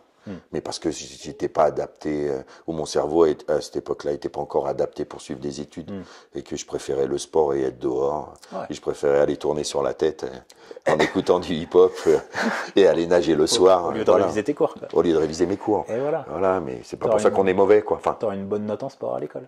Ah oui, j'avais des bonnes notes en sport, forcément. Mais ça faisait pas tout. Ce que je conçois, mais je pense qu'on devrait quand même montrer qu'il y a quand même beaucoup de filières Ouais. Et que le sport. Il y a d'autres voies pour réussir que la voie classique. Et de faire du sport. Alors moi, bien sûr, les gens doivent se dire derrière, ouais, t'as vu, maintenant il fait plus de 100 kilos et il veut donner des leçons, mais j'ai fait beaucoup de sport dans ma vie. J'en fais maintenant à un tout petit niveau et peut-être pas assez, mais il faut pousser les gens à faire du sport. Et puis le sport, ça ne veut pas dire que de la compétition. Non. Et que courir 170 bornes. Non, bien sûr. Tu peux courir 3 fois 5 bornes et c'est super. Ouais, c'est ça. Il faut aussi pousser le sport dans sa pratique. Et les enfants. Plaisir. Parce qu'on a vu, ils ont vu les études que les enfants étaient en train de perdre de la capacité pulmonaire. C'est la cata. C'est la cata, quoi. Bah, je les vois tous les jours au cabinet. Hein. Les gamins sédentaires, grassouillets. Je me dis, mais tu fais quoi de tes journées? Tu vas pas jouer au foot avec tes copains? Non. Je joue au foot, mais sur ma console. Tu vois. Ouais. Wow. Donc, ça passe par là. Bon, après, voilà. C'est pas. Non, mais... Je veux pas qu'on termine sur une. Non, mais en plus, parce qu'il y a énormément de jeunes qui courent. Ou qui font du sport. Il y a plein de passionnés. Ouais. Il y en a plein. C'est ça. Mais j'aimerais qu'on mette. Que ça soit pas une tare de dire qu'on a envie de faire du sport un métier. Non, ou un métier de son sport, tu vois. Ouais. Et j'ai l'impression que souvent, non, si t'es pas passé. Si t'es passionné par le sport, il y a forcément quelque chose quelque part qui te correspond. Exactement. Il faut aller le chercher. Ouais. Et il y a des belles valeurs. C'est clair. 100%. Donc il faut y aller. Ludo, merci mille fois pour ton accueil, comme d'habitude. Ça va vite. Hein, on aurait pu parler 4 heures. Ah bah ouais, ça c'est sûr. Donc vous le retrouvez. Je mettrai le lien en description. Potin de Trail. Allez voir la Bigola pour ceux qui ne connaissent pas. Ça va vous faire bien plaisir. Ouais, faites-le monter, moi, les scores là, sur YouTube. Et puis, bien sûr, sur toutes les plateformes. Vous me faites monter. Si vous la mettez dans votre playlist, ça fait monter. Ah ouais, je savais pas. Et j'ai pas mal de coureurs qui l'ont mis, même s'ils l'écoutent pas beaucoup, mais ils la mettent dans leur playlist. Du coup, ça fait monter dans. Ouais, exactement. Donc, c'est une fois. Merci. En général. Et puis, de toute façon, vous retrouverez Ludo si vous écoutez ce podcast et que vous êtes coureur, donc vous le retrouverez à droite à gauche. N'hésitez pas à aller lui serrer la main, allez le voir. L'emmerdez pas non plus, il a du boulot. Ouais, mais non, venez me dire bonjour, j'aime ça. Et quant à nous, on se retrouve. Et je te retrouverai en août à l'UTMB. Ah, c'est loin déjà. Ouais, mais j'étais en train de réfléchir en même temps que je parlais et les courses que je fais, je pense pas que je te verrai. Donc je te retrouverai avec plaisir. Avec grand plaisir. Bah ouais, passe me voir. Hein. Enfin, c'est pas difficile. J'y suis plus tout le temps comme avant, mais on sait où me trouver, quoi. Oh, ça c'est clair. À l'oreille, c'est ça. Prends soin de toi en tout cas. Merci mille fois. Merci à toi. C'était super.